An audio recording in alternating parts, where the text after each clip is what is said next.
Ndabasuje muherereye hose ikaze ku Isaniro Empire. Mu minsi ishize ingabo z'Ubufaransa zari ziri kwigisha ingabo za Congo FARDC kurasa, none ntibidatinze bahise bashyira mu bikorwa ibyo bigishijwe, barasa umufaransakazi.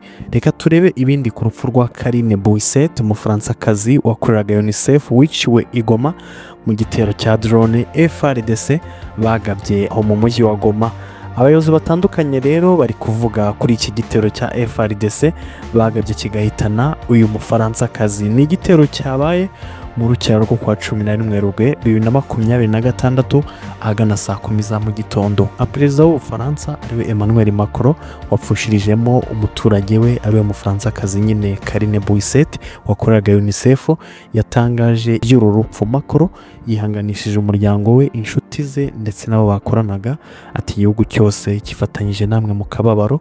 Yanaboneho gusaba impande zirwanira muri RDC kubaha uburenganzira bw'abatabara ubuzima bw'abari mu kaga, ubwo mbega n'abakozi nk'abo. Ubwo ariko ibitero ntawe bisiga. Macron rero ari mu bategetsi ba mbere bagerageje ubuhuza mu mwaka wa 2022 nyuma y'amezi iyi ntambara yo mu burasirazuba bwa Congo yongeye gutangira, ubwo umuturage we yahaburiye ubuzima. Ariko nyine uyu Macron abasirikare bakaba baratozaga FARDC, ubwo ari nayo mpamvu nyine babashije guhitana uwo muturage we. Ikindi, umuvugizi wungirije wa guverinoma y'u Rwanda ariwe umwera nawe yagize icyo avuga, akaba yagize ati igitero cya drone cyabereye i Goma muri RDC cyagaragaje ikibazo gikomeye cy'umutekano ku mupaka w'u Rwanda, mu gihe u Rwanda rushyirwaho igitutu ngo rukoreho ingamba zo kwirinda.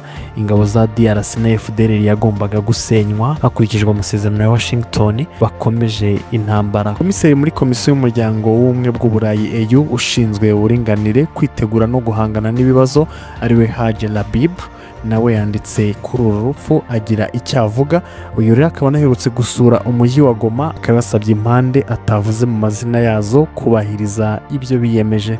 Minisitiri w'ububanyi n'amahanga w'Ububiligi akaba na minisitiri w'intebe wungirije ariwe Maxime Prévost bivuze yuko iby'icyo gitero bakomeje kubona ibitero byisubiramo bigamije kwangiza agahenge bikorwa n'impande zombi. Ati ndamagana ibi bikorwa by'urugomo, ati nta rwitwazo, ndasaba ko intwaro ziceceka zigaha umwanya ibiganiro. Leta Zunze Ubumwe za Amerika, umuryango w'ubumwe bw'ibihugu by'i Burayi ndetse n'ibihugu byibumbiye mu muryango wa IGG ukurikirana hafi ibera mu karere k'ibiyaga bigari biri mu Bufaransa, Ububiligi, Ubudage, Denmark, Ubusuwisi ndetse na Swede byari biherutse gusohora itangazo bisaba ihagarikwa rya drone mu ntambara zibera mu burasirazuba bwa Congo, kuko ngo ziteje akaga ku basivile. Ku kibuga mu burasirazuba bwa Congo imirwano irakomeje, hano hifashishwa indege zitagira abadereva, harimo n'iziherutse gukoreshwa n'ingabo za Congo mu bitero byahitanye Lieutenant Colonel Ngoma wavugiraga umutwe wa AFC M23.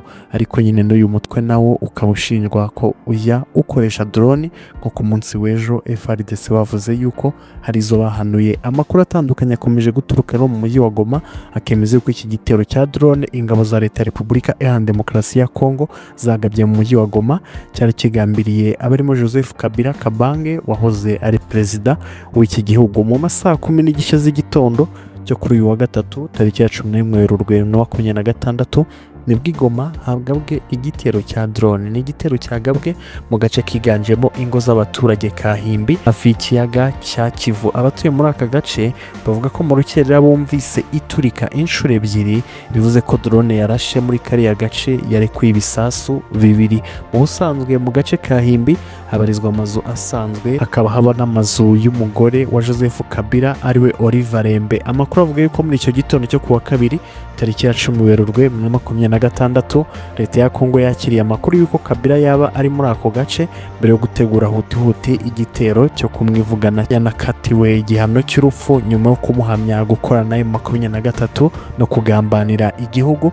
Ubwo nyine bashakaga kumwivugana. Icyo gitero rero kandi cyateguwe na leta ya Congo nyuma yo kumenya yuko ubwirinzi bw'ikirere bwa Goma butari gukora, kuko ngo butari buhagaze neza. Bivuga kandi ko icyo gitero cyari kigambiriwe n'abandi bayobozi bo mu mutwe wa AFC 23 barimo General Sultan Makenga n'umuhuzabikorwa w'iryo huriro ariwe Colonel Nanga. Perezida wa M23 akaba n'umuhuzabikorwa wungirije wa AFC ariwe Bertrand Bisimwa nawe yagize icyo avuga. Yatangaje ko yuko ibyabaye bitari igitero cyo gufata Goma ko ahubwo cyari igitero kigambiriye kwica abantu runaka. Leta ya Kongo ntacyo iravuga kuri icyo gitero, ariko abanyapolitiki batavuga rumwe n'iyo leta bagaragaje yuko icyo gitero cyerekana umurongo w'intambara w'ubutegetsi bwa Felix Antoine Tshisekedi. Kikuni we yunzemo ati ubutegetsi bwa Kinshasa bwerekanye yuko bushyira imbere amahitamo y'intambara aho gushyira imbere amahoro. Ashimangira ko Tshisekedi arimo kwishyira mu mwanya w'inzitizi ikomeye ishobora kubangamira igisubizo cya nyacyo kandi kirambye cy'iki kibazo. Diango we yavuze yuko ibyakozwe n'ubutegetsi bwa Tshisekedi ari ubugambanyi ku gihugu, agaragaza yuko amahanga adakwiriye birenza ingoye. Kugeza ubu rero abantu batatu barimo umufaransakazi Karine Buisset wakoreraga UNICEF nibo bamenyekanye yuko biciwe muri icyo gitero abo cyari kigambiriye kirabahusha. Ngayo nguko dukomeze duhure mu bindi biganiro.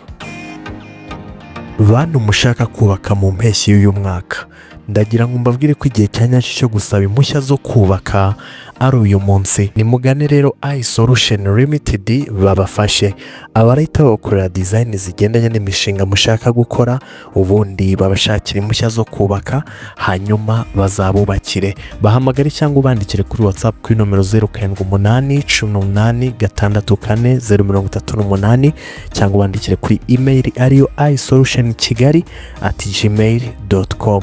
iSolution Limited ntitugira amanyanga.